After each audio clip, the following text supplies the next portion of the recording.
Hello. आज हम फिर से जो कल हेत्वापनहुति अलंकार रह गया था और उसके आगे वाले जो अलंकार थे वो भी रह गए थे, उसको अपन आगे बढ़ाते हुए इस क्लास को विस्तार करते हैं। यहाँ तक अपन ने देख लिया था हेत्वा हेतु जो है हेत्वापनहुति, तो हेतु धन अपनहुति, हेतु यानी कारण, ठीक है। तो कारण के साथ में निषेध करना, तो हेत्वापनहुति अलंकार में कारण के साथ निषेध होता है। परिभाषा अपन ने देख ली थी, उसी वीडियो को आप दोबारा देख लेना। आगे इसी का उदाहरण है हेत्वापनहुति का, यानी जो है उसका निषेध कर दिया जाता है उपमेय का, और वो भी कारण के साथ में। इसको देख लिया था अपन ने।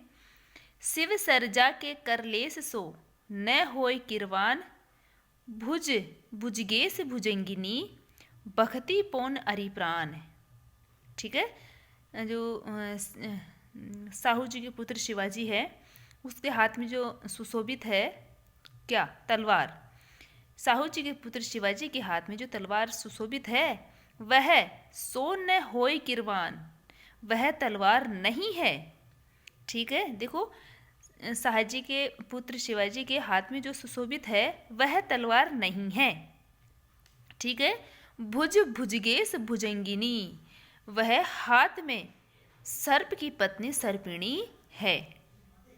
आगे देखो, अब वह सर्प की पत्नी सर्पिणी है तो क्या करती है, भक्ति पौन अरिप्राण, भक्ति भक्षण करती है, पौन पवन रूपी, अरिप्राण शत्रुओं के प्राण, वह पवन के समान शत्रुओं के प्राणों का भक्षण करती है। अब यहाँ पर देखो, यद्यपि अब प्राणों शत्रुओं के प्राण जो है कौन नष्ट कर रहा है, यहाँ पर शिवाजी की तलवार।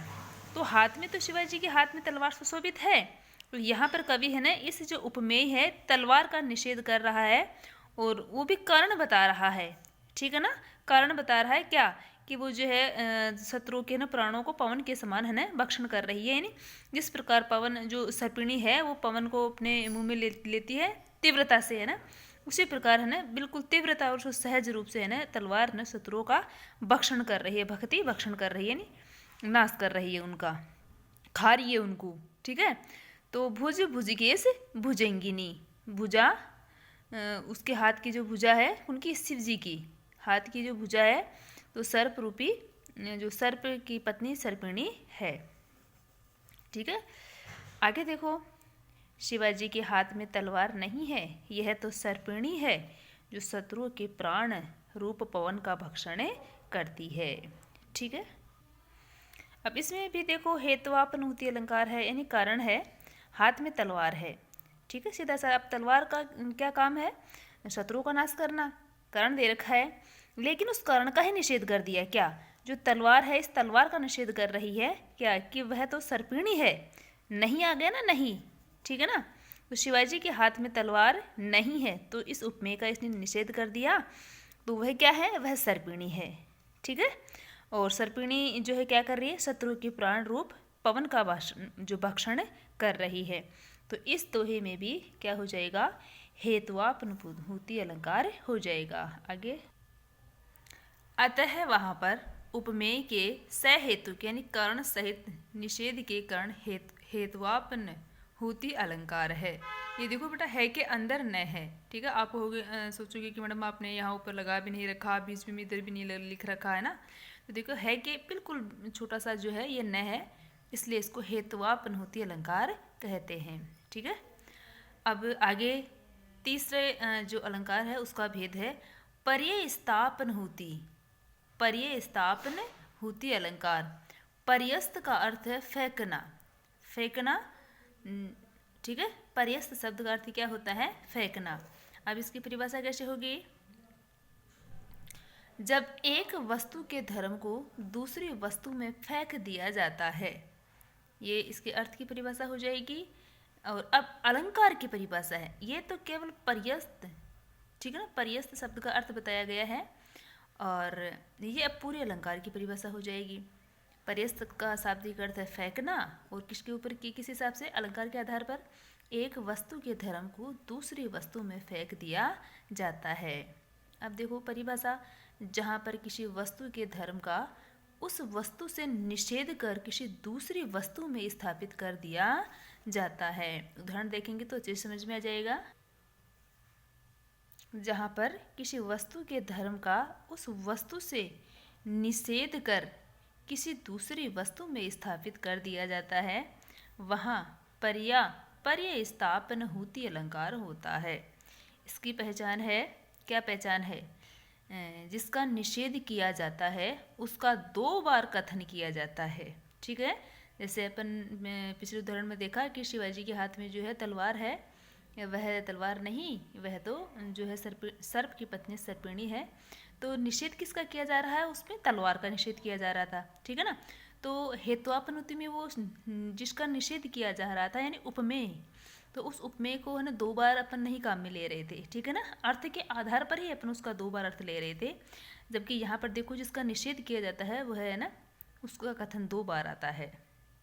धनी नहीं धनवान है, संतोषी धनवान है, निर्धन दीन नहीं, दीन है क्षुद्र हृदय जवे मान है। अब देखो दोनों में ही है ना जो है ये पर्याय स्थापनहुति अलंकार है।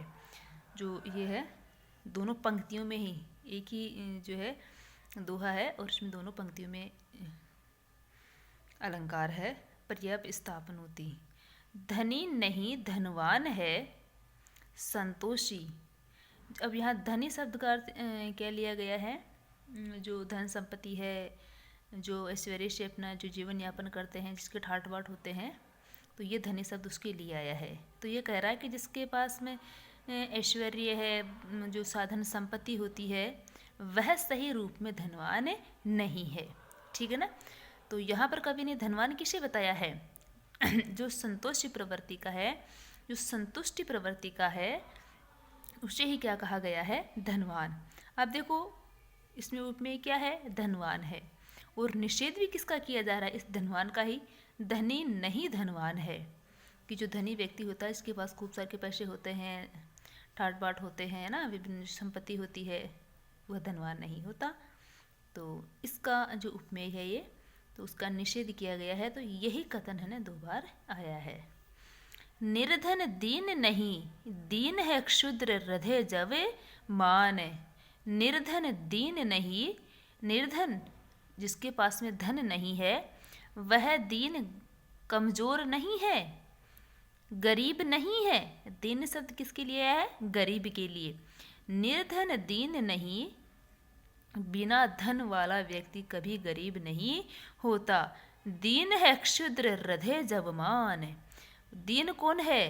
क्षुद्र, क्षुद्र हृदय यानी तुच्छ हृदय वाला व्यक्ति, तुच्छ हृदय वाला व्यक्ति है ना, दीन है, गरीब है। अब यहाँ पर देखो बड़ी जो दार्शनिक बातें की गई है। कह रहा है कि जिसके पास में धन नहीं है वह तो दीन नहीं है बिल्कुल भी। जबकि दीन कौन है? क्षुद्र हृदय वाला, तुच्छ हृदय वाला, संकीर्ण हृदय वाला ही जो है दीन है, गरीब है। ठीक है। तो दीन की का निषेध किया गया है और दीन ही कथन यहाँ पर 2 बार आया है। अब देखो फेंकना अर्थ कैसे आएगा? ये तो वाचक शब्द क्या है, तरफ इसका पर्याय जो अर्थ देख रहे हैं, पर्याय स्थापनहुति। जो वाचक शब्द आ रहे हैं ना, एक कथन 2 बार आया तो वहाँ पर पर्याय स्थापनहुति होगा। लेकिन फेंकने के आधार पर कैसे? जैसे धनी नहीं धनवान है, अपन तो देखो धनी किसे मानते हैं? अरे यार वो बहुत पैसे वाला आदमी है, वो ये है, वो है, ये है ना, तो उसको अपन धनी मानते हैं, खूब पैसे वाला मानते हैं, उसको अपन धनवान मानते हैं। ठीक है ना। लेकिन इस धनी का अर्थ किसके ऊपर फेंक रहा है? संतोषी पर। जो संतुष्टि रखता है व्यक्ति, जो संतोष रखता है, जो है ना अपने हृदय में संतुष्टि प्रवृत्ति का व्यक्ति होता है, वही है ना कवि के अनुसार धनवान है, वही है ना धन संपत्ति वाला है। ठीक है ना। तो धनवान का, धनी का जो अर्थ है वो संतुष्टि के ऊपर थोप रहा है, संतुष्टि के ऊपर फेंक रहा है। या निर्धन का अर्थ किसके ऊपर फेंक रहा है? क्षुद्र हृदय वाले व्यक्ति पर। ठीक है ना। तो एक का अर्थ दूसरे के ऊपर फेंक रहा है ना इसमें, तो इसमें क्या हो जाएगा? पर्याय स्थापनहुति अलंकार। देख लो।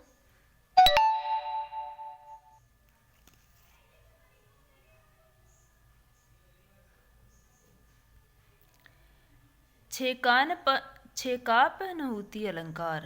अब छेका शब्द का अर्थ देखो, जहाँ पर किसी गोपनीय अर्थ को किसी कारण से प्रकट हो जाने पर अन्य बात कह उसे छुपा लिया जाता है, वहाँ छेकान पुनहुति अलंकार होता है। अपने पिछली बार इसको देख लिया था, पहले जब शॉर्ट रूप में बताया गया था तब। ठीक है। सत्य बात का कथन कर फिर उससे मुकर जाने का जहाँ पर वर्णन होता है, वहाँ छेकान पुनहुति अलंकार होता है। ठीक है ना, ये बात ध्यान देने की बात है। अगर ये आपके समझ में नहीं है, वैसे तो यही समझ में आ गया होगा आप लोगों के।